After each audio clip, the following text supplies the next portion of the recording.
আল্লাহ বলে যারে ওই আকল দিলাম কিন্তু ভাবে না, চক্ষু দিলাম দেখে না, কান দিলাম শোনে না। এই কোন মানুষ?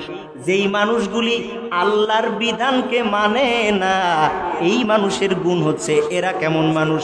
আল্লাহ তাআলা কয় উলাইকা কাল আনআম বাল হুম আদাল। আল্লাহ তাআলা কয় এরা হচ্ছে যেই মানুষগুলোকে আমি আল্লাহ তাআলা আকল দিলাম কিন্তু চিন্তা ফিকির করে না। আমি আল্লাহ তাআলা ওরে সুন্দরভাবে দুইটা চক্ষু দিলাম কিন্তু ও দেখে না। আমি আল্লাহ তাআলা সুন্দর দুইটা কান দিয়েছি কিন্তু কান দিয়ে ওই বান্দাটা শোনে না। ওই বান্দাটা এমন বান্দা উলাইকা কাল আনআম, বলে ওই বান্দাটা হচ্ছে পশু পশু পশু। ওই বান্দাটা কি? ও আর মানুষ নেই। আল্লাহ বলে কি? সে আর মানুষ নেই, সে এখন পশু।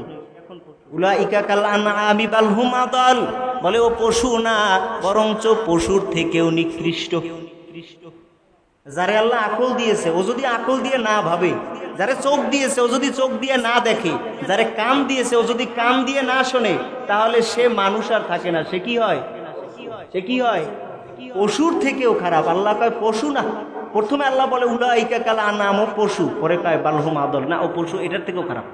পশুর থেকেও কি? তাহলে যার বিবেক আছে, আপনি যদি আপনার বিবেক দিয়ে চিন্তা ফিকির না করেন, তাহলে কিন্তু মানুষ থাকার কোনো প্রশ্নই আর আসে না। সে নিজেকে মানুষ দাবি করতে পারে? যারে আল্লাহ তিন জিনিস দিয়েছে। কত জিনিস? বয়ান শুনবেন না, মাঝে মধ্যে একটু কিছু কলবে নিবেন, যেহেতু আল্লাহ প্রথমেই বলছে যে আমি ওরে কলব দিছি, কিন্তু চিন্তা করেন। আপনি যদি চিন্তাই না থাকে, বয়ান শোনা বেকার। কোনো লাভ আছে শোনার? কোনো লাভ আছে? আমি আপনারে বললাম, আপনি শুনলেন, চলে গেলেন, শেষ। বয়ানের শোনার লাভ কিছু না। আজকেই সেই আয়াতটা আসছে যে তোমারে আমি আল্লাহ তাআলা বিবেক দিলাম কিন্তু তুমি ভাবলা না। আমি যে কথাগুলি বলছি এগুলোতে আপনার ভাবা দরকার ছিল যে হুজুর বললো কি আজকে বয়ানে, এগুলো তো আমার জীবনে আসে নাই, তাহলে আসার দরকার।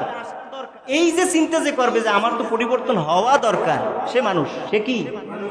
আর যারে আমি বয়ান শুনে দিলাম, আপনি টানা 1 ঘন্টা বয়ান শুনে এরপরে যেমন ছিলেন তেমনই চললেন, আপনি আর মানুষের ভিতরে আছেন? এটাকে আমার কথা? আমার কথা না, আমি তো বলিনি, এটা আল্লাহ নিজে বলে। কয় যে যারে আকল দিয়েছি তুমি ভাবলা না, চোখ দিলাম তুমি দেখলা না, কান দিলাম তুমি শুনলা না, তো তুমি মানুষ না। উলাইকা কাল আনআমি বাল হুম আদাল, তুমি পশু। কয় না পশু না, এর থেকেও খারাপ।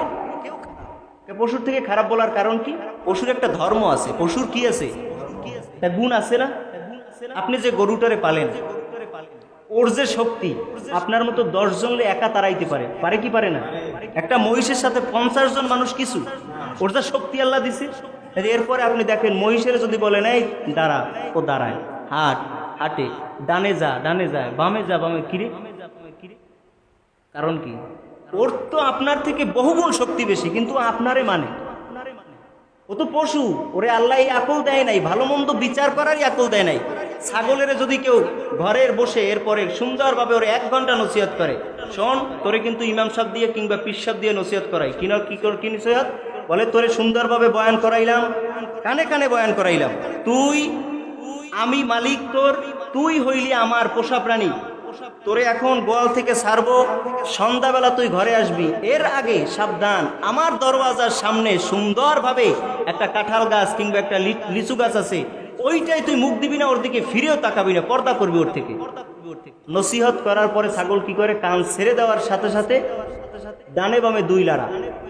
হুজুর এতক্ষণ যা বয়ান করছেন বেশ ভালো ছিল, এই বয়ান শোনা পর্যন্তই, কিন্তু মানা পর্যন্ত আমার দ্বারা সম্ভব নয়। আকার ও সর্বপ্রথম দরজা থেকে যাওয়ার শুরুতেই ওই কাঁঠাল গাছ কিংবা লিচু গাছেই মুখ দেবে।